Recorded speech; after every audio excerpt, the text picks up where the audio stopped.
we'll see how that goes. But Greenland is very important.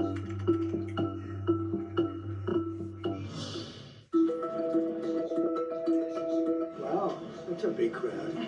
These are accomplishments. This is the anniversary, first anniversary, January 20th. Is the ultimate breakup of the NATO alliance. Is that a price you're willing to pay? I think that we will work something out where NATO's going to be very happy and where we're going to be very happy. We need it for security purposes. We need it for national security and even world security.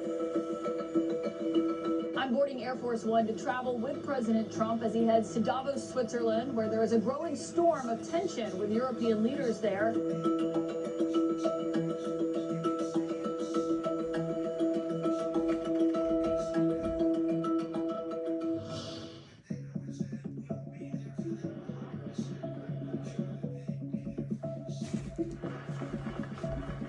All the United States is asking for is a place called Greenland. I don't want to use force. I won't use force. You can say yes, and we will be very appreciative, or you can say no, and we will remember. The problem with NATO is that we'll be there for them 100%. I'm not sure that they'd be there for us.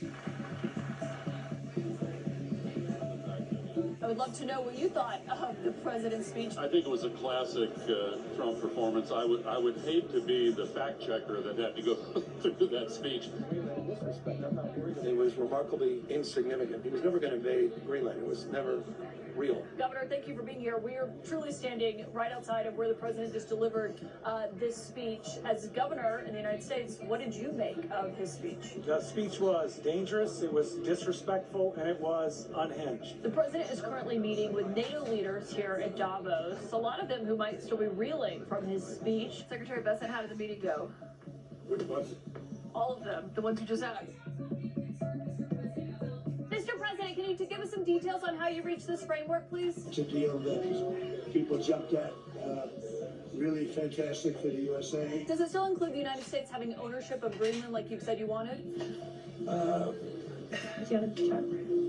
It's a long-term deal. You talked about being concerned, Mr. President, about Russia trying to come and take over Greenland. If you're worried that Putin would do something like that, why invite him to join your board of peace? He was invited. He's accepted. He's the greatest board ever assembled. Thank you, Mr. President. Tonight, after weeks of escalating threats, President Trump has found an off-ramp with Greenland. Does it sound like the United States got anything that it did not already have access to?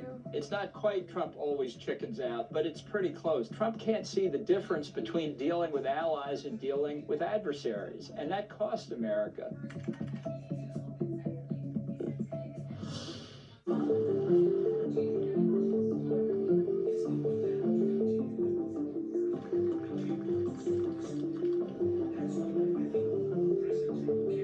Thank you so much, President Zelensky, for taking our questions. You met with President Trump behind closed doors earlier. First, how did that meeting go? And secondly, he said today that everybody wants this war to end. Do you think that includes Vladimir Putin? It's up to them to continue the war or not.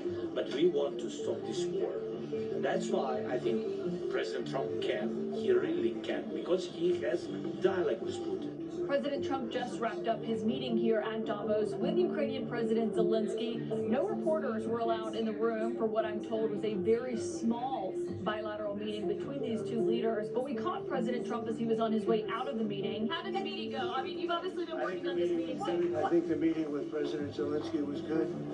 It's an ongoing process.